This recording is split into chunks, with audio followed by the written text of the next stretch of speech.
Okay, we have quite a lot of time now for people to make contributions, ask questions. There's lots in the book, there's lots of controversies I know. So who's going to kick off? Yeah. Hi, I think it's great that this book has been written, and I think it's great that it's you that's written it. This has come from somebody with the sort of background in activism that the chairman mentioned, and I really welcome it. And I particularly welcome the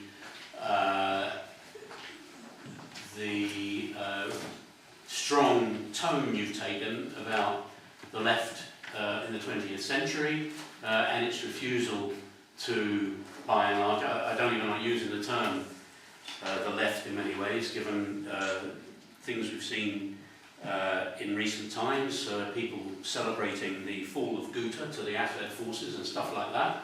And I feel that the same habits of thought you see there, you also see on a lot of ecological issues and the blank response on things like growth, the split in the Labour Party vote on Heathrow, and so on and so on. So I think it's really good, and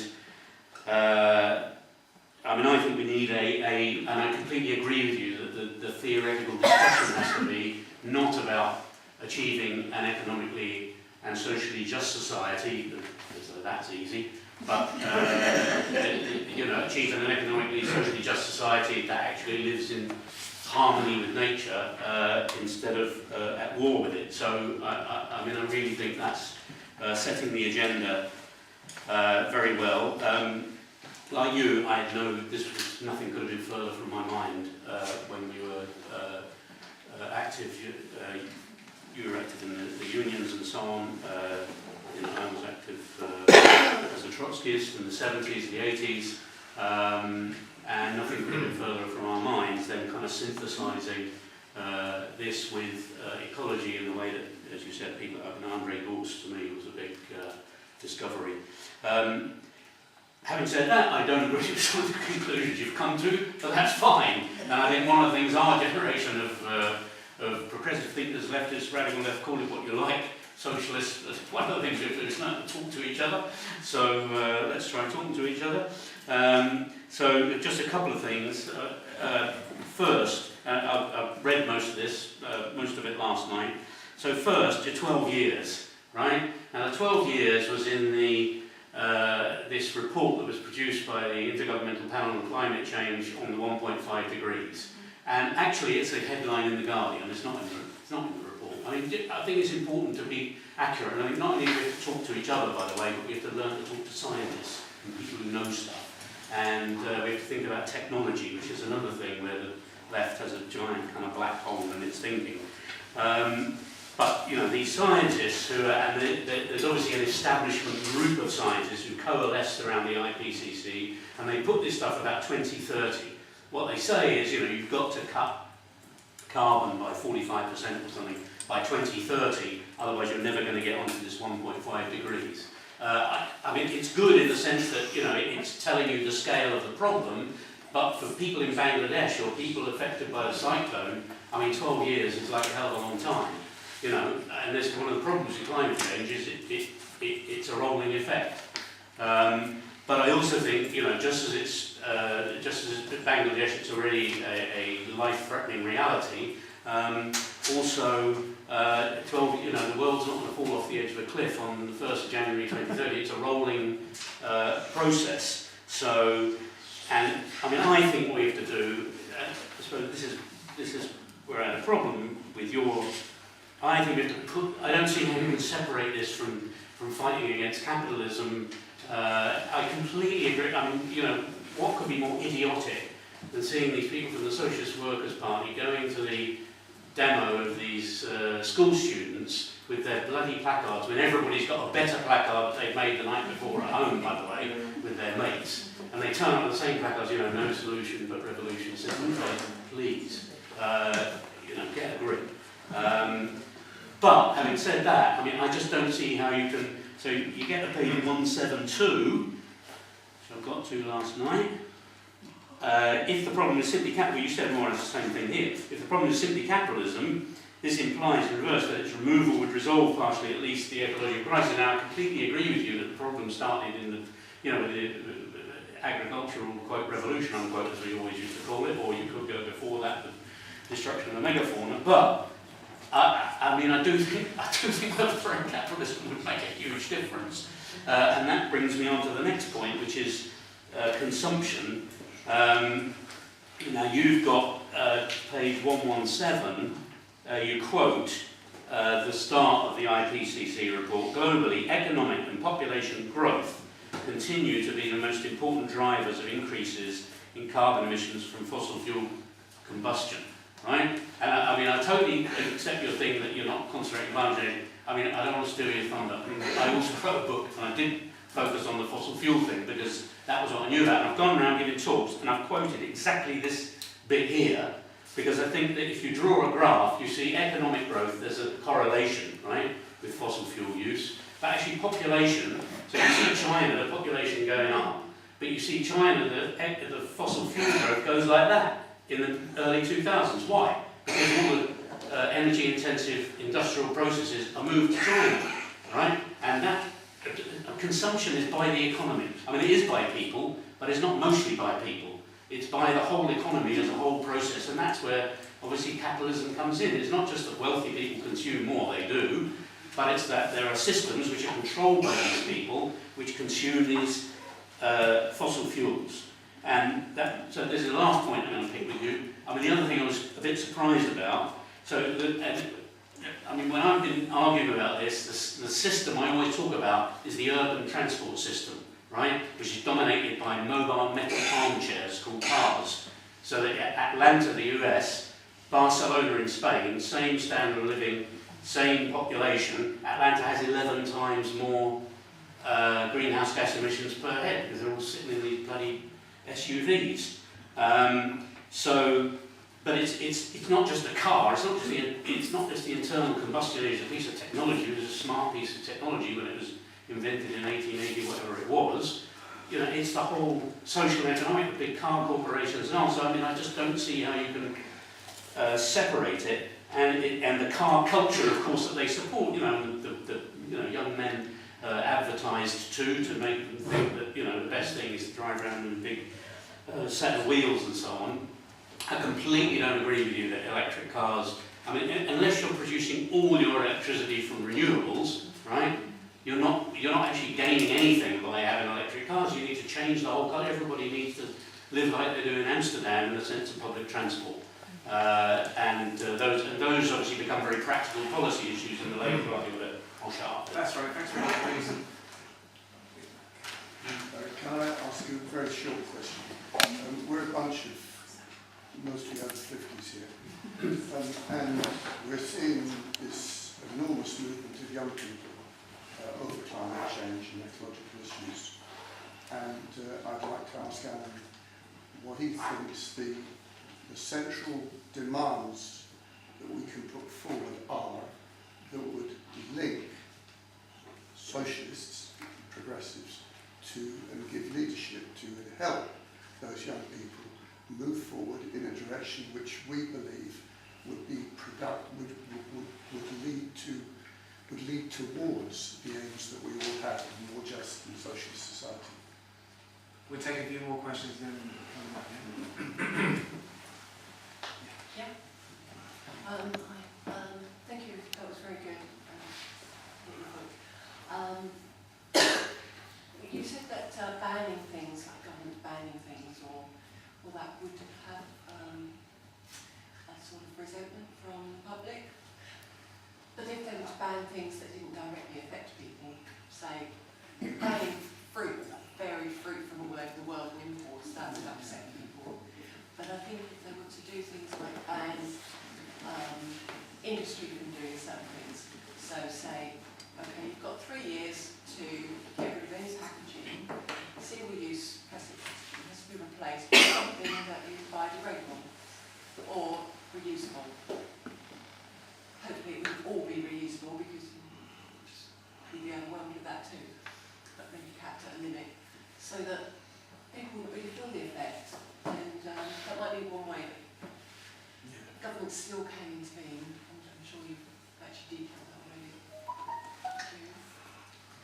Thanks. I also enjoyed your talk very much indeed, and I was wondering whether, apart from organisational or governmental things that could be done, I'm sure you've reflected a lot about what personal choices young people might make in their lifestyle that would help to contribute to different future. I was wondering if you could just rank in order of potential usefulness, maybe the top 5 or something, things that you think would really make a big difference. Yeah, and one of the people you have not mentioned, and I will read the book, I've not yet read the book, is William Morris. And he was a very influential environmentalist thinker, and also one of the things that kind of he said that have nothing in your house that is not useful or decorative. It's not quite in this world, I know. And the important thing about it that I kind of come back to China and things, it's an enormous influx of touch and incompatible resources which people actually don't need most of the time. And this kind of, it's part of the kind of drive to growth all the time, that you have to kind of produce more all the time. And because of that, people produce things that don't last longer, that they break easily, and therefore you need to replace them. And this kind of a society which is kind of made to throw things away instead of repair them and reuse them for many times. And it is an obsolete society kind of thing. And it is one of the things that can be done in order to kind of, in the legislation, kind of legislative things will be made better. It increase the standards of manufacture and things like that. And this will not kind of be effective. And it will take, I mean, it will be make more things, it will make things more expensive for working people. But you actually need to have so many clothes. Peter? Yeah, thanks, Alan. Actually, I disagree with you about capitalist thing or whatever, but I don't really want to go there or dwell on it really, because it's a bigger argument. Partly that's because I have a state capitalist perspective on the old Soviet Union. But those are ancient debates. I think, on the other hand, where I certainly agree with you is that there is a question of urgency, yeah, about the issues you talked about. But when you say something like it's 12 years to go, I have to admit that my immediate reaction is to think, well, let's prepare ourselves for the apocalypse, because, you know, there's no sign or evidence that actually globally the measures that are necessary to respond to the threats that are facing us. I certainly think you're right. I was just looking about fresh water. There's a very interesting thing even in The Economist magazine, a little supplement a few weeks ago, which you might be worth chasing up on that very question. Although their solutions, of course, are merely sort of, well, you know, we've got to get more private investment into it, more regulation, a bit here and a bit there. So it has no real answer to the question of what to do about it. So I think what actually is important is that we're actually saying the truth to people, and that we're supporting whatever initiatives are emerging within the context of the Labour Party or wherever it might be, without actually at the same time losing sight of the fact that in reality capitalism has to go if we're really going to solve, if we're really going to save the planet. It's getting the balance there, of course, which is the old, the political problem we've all been facing in a sense for quite a while now. Just one final note, I'll leave it there. It's sort of half a question and half just an expression of a slight degree of pessimism, which I think is characterises my take on the global situation in this respect. But what I do think, I am reminded by what you said of just how little, whichever organisation you're in, I was in the old SWPIS, how little was said about the questions back in the 70s, even into the 80s. It was ecological questions were sort of shoved to one side as really just not central to. Yes, I mean they were acknowledged perhaps, but they weren't never given the centrality that they now must have. Terry? Yeah, I just wanted to pick up on some people's comments about what's happening amongst young people and really use that actually to challenge something Pete said, but also the point that was made earlier about solutions, because I won't be in Trafalgar Square or Parliament Square or wherever we're going on Friday to provide leadership. I'll be there to get inspiration and energy from hundreds of thousands of young people across the planet who understand the seriousness of what is going on. And I think, you know, your question about what are the five, the person at the front, what are the 5 things? I mean, just in the 2 months those strikes have been going on here, for example, I would say, well, the first thing I noticed on the first protest is from the very beginning, those young people understood that we're not talking about a single issue. So, yes, there were a lot of slogans around climate change, but there were also slogans around fresh water, there were a lot of slogans around plastics, around the pollution of the sea. The biggest change I noticed, and it's difficult to tell because the things are so beautifully chaotic, but I think I spotted more slogans around reducing meat consumption, becoming vegetarian, in a month, which I think is quite politically interesting. So I think it's, and I think that also relates to the thing about, you know, personal responsibility, because what was very clear was that these young people were, yes, putting demands on the establishment, on politicians, on the state, all those, but they were also putting demands on themselves and their peers, quite rightly, because you can't change the world unless you change yourself. And it's something that the left has never accepted on any other issue, and we shouldn't accept it on the question of the environment. We don't accept people behaving in discriminatory ways on other questions, and we can't accept that it's all right for somebody to call themselves a revolutionary and drive an SUV and, you know, use 400 disposable single-use plastics in the course of half an hour. And actually being involved in the struggle changes you. When you're standing to defend these things, you become a different person in the same way as being on strike you become a different person. It's no different process. So I'm more optimistic, but I'm optimistic on the basis that I'm always optimistic, which is learning from people in motion. I'm sorry I came late, so I didn't really, and I haven't read the book, so, but the last few points that I was here, that you raised, I have objections to.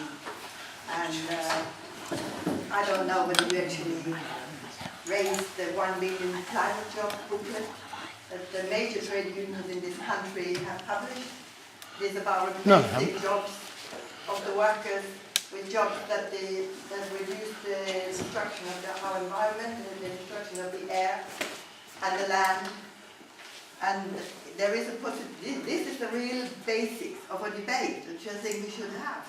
And if we don't have the trade unions with us, or if we are not understanding that nothing is going to go without the working people of this country, we've lost the struggle already. And as Terry just said, without our youth and our children, we are nobody. If they lead us, we have got to join them. We should be out there, all of us, in Trafalgar Square on mid-March, mid-April. I think we all should do what they do. We should have done it years ago. This is the last minute. We can still do things. But I think we cannot do it without the trade unions. Unite, CWU, FPU, UCU, NUS, TESA, TCS, you name it, they were behind this conflict. They've approved it and they want to go by it. And I think we need to form a basis. This is simple, very straightforward language. We have to convert our jobs away from making weapons of mass destruction, away from the weapons industry and selling it to Saudi Arabia. We have to turn our weapons into plows, so to say. We have to go for that, and we have to listen to people who are leading us. We have to listen to the young. They want jobs. They don't want to be on the dole. And they want jobs that are going to destroy these ideas that you have to produce more and more and more of these things, that you must sell your weapons because they bring in the wealth. I mean, no, this is so destructive for our young. It is so aggressive. And the violence that's in our society. We've got to address all these issues. It's our young that are killing themselves in the streets. And we need to have that part of our agenda. If we are going to go anywhere, they are the leaders. They will tell you. And we need to listen and respond. I agree with Terry. We should all be there. Absolutely all of us. And we need to make it into a mass movement or it's not going to happen. Together with the trade unions. If they get our support, they can do more. And we need to join the trade union. We need to ask our young to join the trade union. Educate them about it. Don't let them just go to work and be exploited. Because that's what is happening now. They're working far too many hours just to keep mind and body together. So, that's just I don't know if you've mentioned it in your book. So let me know if you have. Yes. Thank you. Merlin? Yeah, I live near the William Morris Gallery in his childhood home in Walthamstow, and on a visit there last year, I saw these felt keyring tags, and I was thinking, so what would William Morris say? Would he say they're useful, or would he say that they're decorative? I think no. I think it was a classic example of the sort of thing that doesn't need to be produced. I'm glad that Alan does make a lot of reference to William Morris in the book as one of the precursors of, one of the important influences on eco-socialist thought. I'm reading the book, I'm about a third of the way through, and I'm enjoying it immensely. I can see that it does bring together the three themes that Alan mentioned in his introduction. One minor thing, I was glad to see in the acknowledgements you acknowledged the contribution of Sheila Malone, the former member of this organisation, in conversations over the years. I was a bit disappointed that, in fact, you didn't also mention the late Eileen Gersh, who was also a member of this organisation, and who I remember 20-25 years ago. She was a scientist, and she was arguing, as long ago as 20-25 years, that even after the revolution we would need to have an autonomous environmental movement. She was well aware that the revolution alone would not resolve the environmental crisis, and I think she was way ahead of nearly all of us in recognising the important dimensions of the environmental crisis. But I mean, the question of the priorities of the timescale and whether socialist transformation of society is not only sufficient but necessary in order to bring an end to runaway climate change, species destruction, whatever. Surely the answer to this is that capitalism is capable of change, but it will only change if it becomes more expensive for them not to change. And it seems to me that some of this is getting through. And I think that part of the impact of the IPCC report and other things is that some governments, some companies are seeing the huge dimensions of the environmental crisis and are taking what steps they can to protect their interests, not because of belief in sustainability, but belief in profit. But we've been talking about pressing councils to adopt climate emergency motions. We were talking about it at Waltham Forest. And we now know that at the council meeting on Thursday, the council is due to discuss, and because the ruling Labour group supports this already, will adopt a climate emergency motion for the council. And it seems to me that in this circumstance, what our role as eco-socialist activists locally has to be is then not to say, okay, you've done this, now do something about it. That it's not just enough to make a pious statement, but you have to do something about it. And that comes then to the next thing. Someone asked, I think it was Elissa asked, what are the 5 things that you think should be done? It seems to me that what we're talking about here actually is planning. that whether it's under socialism, under capitalism, or whatever, it's planning that. I mean, the reason that people want to drive around in cars is because there is no alternative. There is a huge problem of energy loss from homes. This sort of thing, home insulation, efficient, safe public transport. These things can only be addressed through planning. And it seems to me that somewhere, yes, we do need to push for climates to adopt climate emergency resolutions. We'll then got to push for something to be done beyond that, actually to be done, not just to make statements. One other thing I wanted to say was that, yeah, I mean, I'm not going to go into it because there's a lot to say, but the question of water has been a key spring of wars in the Middle East for decades. And it was part of the explanation of the destruction invasion of Lebanon in 82, and for their unwillingness to give up the territories they conquered in 67. But one thing that is worth noting with draining the aquifers, this is an immediately present threat in the West Bank, is that if the aquifers are drained below a certain level, they become irretrievably saline. That means once seawater can seep in, then it doesn't matter how much is done to reverse it, it's irretrievably solidified. So there's not just a question of stopping, not just a question of replenishing the aquifers, if it can happen.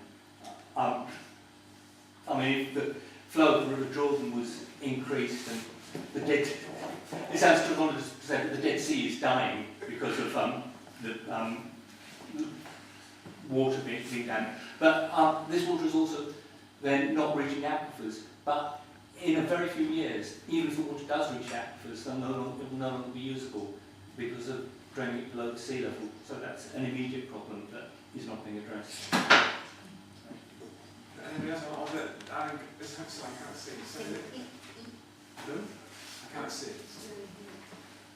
You've not come with that. No, I didn't. No, okay.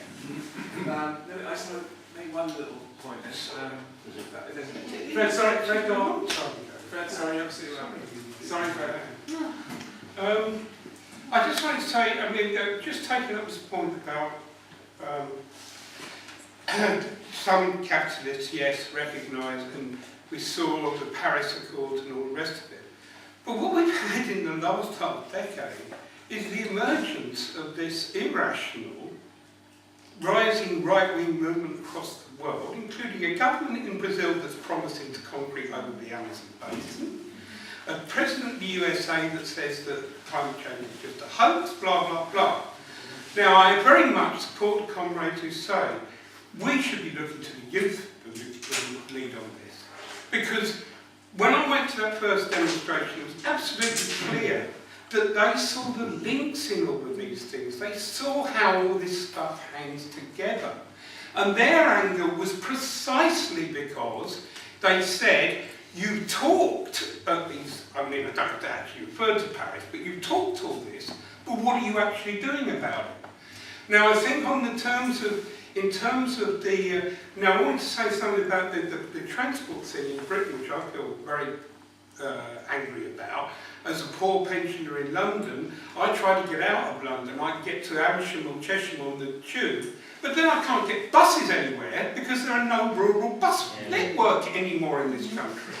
And we hear about pensioners being stuck out in villages in Lincolnshire, 15 miles from the nearest town, and they can't do. Now, I think people see the links in all of this stuff. And they see that a Labour Party that says we've got to have planned public transport that's subsidised, that's run on electricity, blah, blah, blah. This is going to be popular. People are now really angry about the air in London. They are very supportive of quite stern measures being taken to stop this. This is the anger that needs to be unleashed and needs to be built on. But just on the thing about the capitalist. Okay, yes, it's not going to be enough just to defeat capitalism. But frankly, while they're there, we're certainly not going to be able to do much about this because they don't care. They don't even care about their own children, for Christ's sake. They're going to do whatever they want And therefore we have to have this rising anger of saying we are not going to put up with this. And it will be conflict. It's going to be massive. Because unfortunately at the same time there are an awful lot of people who are demoralised who are on the other side who seem to be embracing crisis. Quite frankly, I think if there was a referendum on the EU at the moment, I'm not entirely sure that no wouldn't win again, because some people just seem to be saying, we're so sick of everything, we just want the whole thing to blow up. It's extremely frightening what people are saying. There was a report at the weekend that a majority of people in Britain now say they want a strong leader that doesn't have to be answerable to a parliament.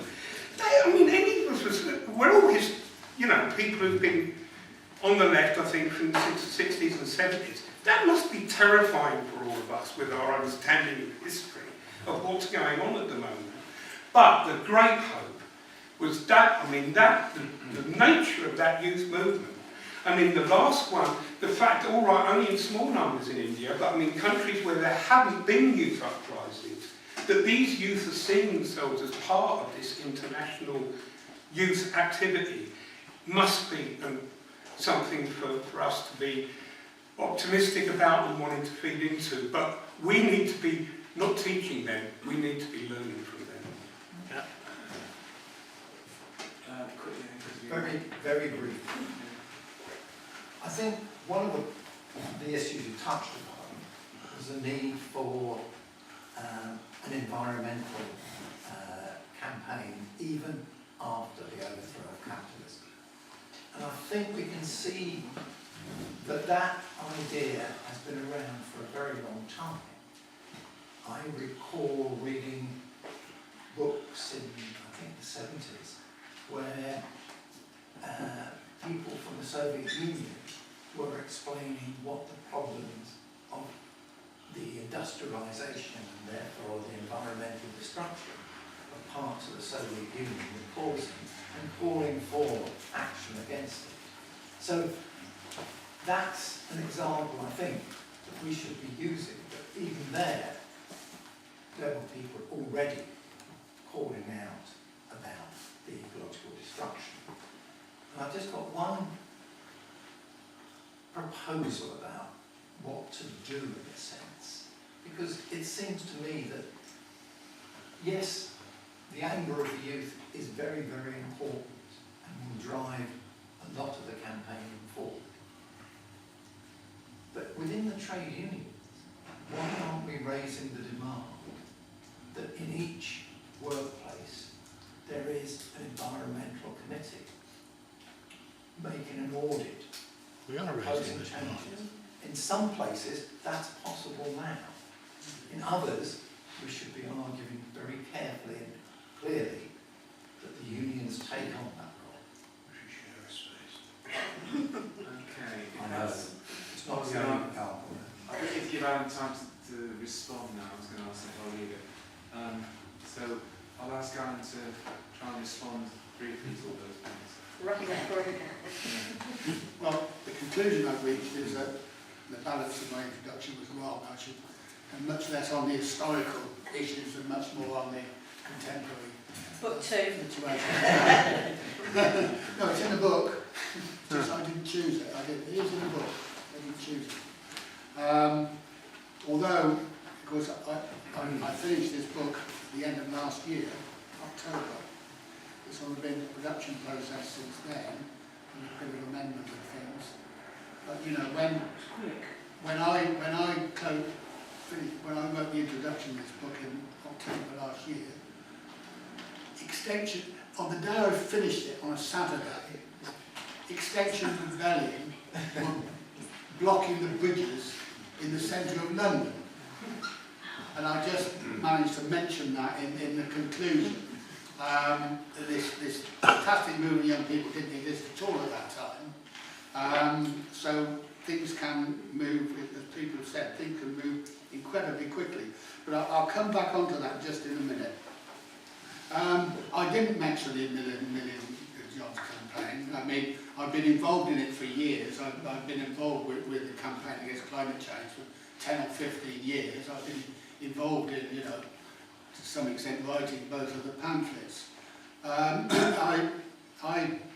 it's too much of a discussion to have here, but there has been a discussion at the campaign against climate change to have a new pamphlet that changes its emphasis away from the Million Jobs campaign and towards, what does this pose for the trade unions? And the problem is, and I've got a chapter on the trade unions in here, that the trade unions are a very, very tough nut to crack in this.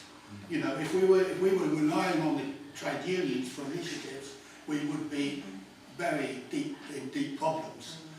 There are some unions, PCS is the outstanding example, that have taken this seriously for years and structure it into their leadership and everything, and climate change and everything else. But I'm a member of Unite. If you walk into their head office just up the road here, and you'll see arrays of everything. You won't see the environment mentioned. You'll see construction this, construction that. You wouldn't imagine. There's nothing. There's absolutely nothing whatsoever.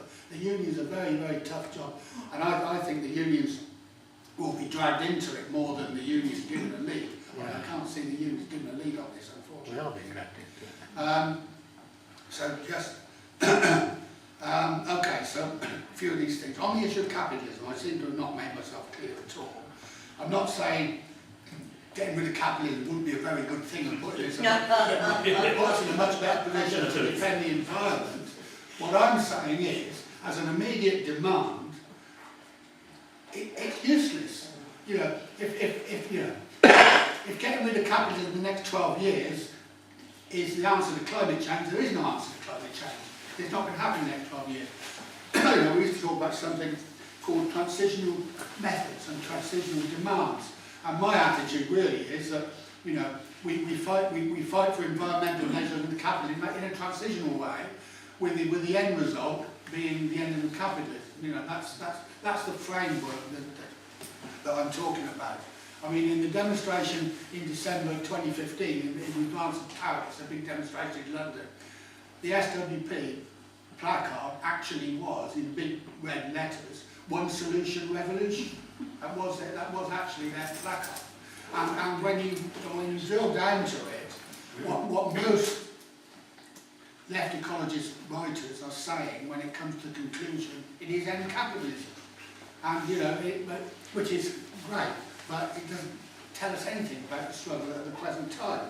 Now, when I was saying about banning things, I'm not against banning things, I'm in favour of banning all kinds of things. The point I was saying is that if you're going to take a major measure that will have a big impact on people's lives, and that is going to change their lives in terms of their fossil fuel consumption, you've got to do it with support. If you can't get support, because if everything goes up, cooking, heating, transport, everything goes up suddenly, very fast, you'll get a massive revolt against it. I'll just say again, you need to. It has to be quick. It has to be dynamic, but it also has to be democratic and socially acceptable and popular if you're going to do it. And I think this idea of, we can't really too much discuss here, of taking money at the point of production, giving it to people, and encouraging them to spend it on less fossil things, because the fossil prices will be going up. I think that offers. It's the best thing I've seen about being able to really change things quickly in a big way. That's all I'm saying. On lifestyle, I've got a whole chapter on lifestyle. It's highly controversial, in which I argue, because many on the left say that all this stuff about changing lifestyles is rubbish. You've got to change the structures of society. You've got to end capitalism. You've got to restructure the fuel industry and all that kind of thing. All of which is true, but you can't do that.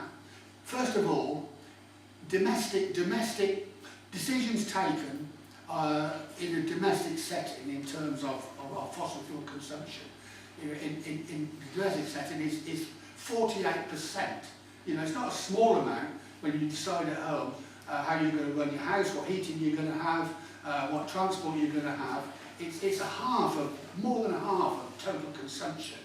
So unless you change people's way, unless you can get people to think about what they do before they do it and reduce their consumption, then it's just not going to be resolvable. And also, as somebody says, you know, unless you're prepared to consider your own consumption, why would you go out campaigning? You know, you go out to a demonstration, anti-climate demonstration, you know, passing around the hamburgers. You know, it doesn't make sense. People, one thing leads to another.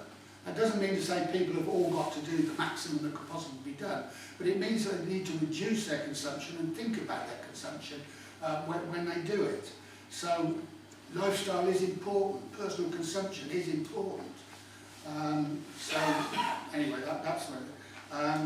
Now on the issue of you know, population and population's effect on the planet. Now, it is perfectly true that because most of the growing population is in impoverished countries of the global south, then their impact on fossil consumption is not very great.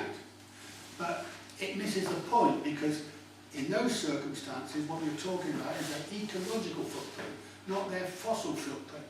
So in terms of the ecological footprint, everybody's got to live. Everybody needs space to live. Everybody needs to be able to go about their business and you know, grow food and all that kind of thing. So everybody has an ecological footprint. And the other thing about those impoverished people in the global south is they don't want to stay impoverished, and we don't want them to stay impoverished.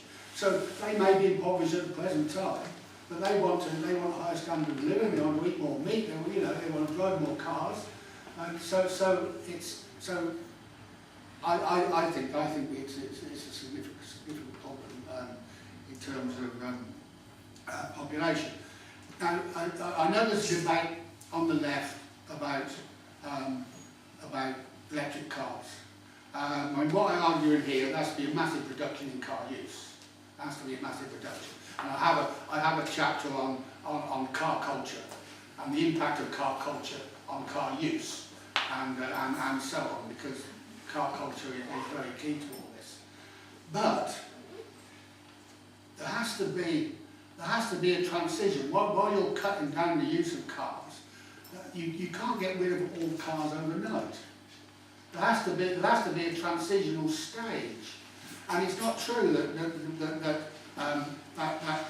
you get no effect on fossil consumption until the whole of the grid is greened. That's not true, because you can charge cars overnight, like night storage electricity, from electricity that is put back into the ground overnight, because they don't close the machinery down. So actually you get a benefit straight away from from electric cars. But also then there's the development of scale and everything else.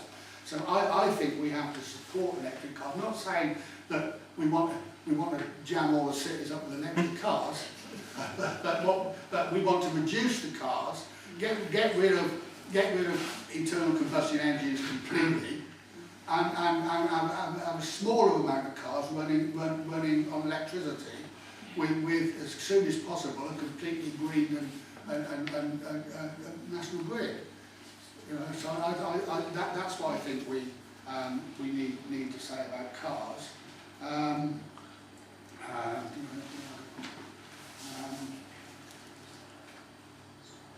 No, I think that's actually the point of this.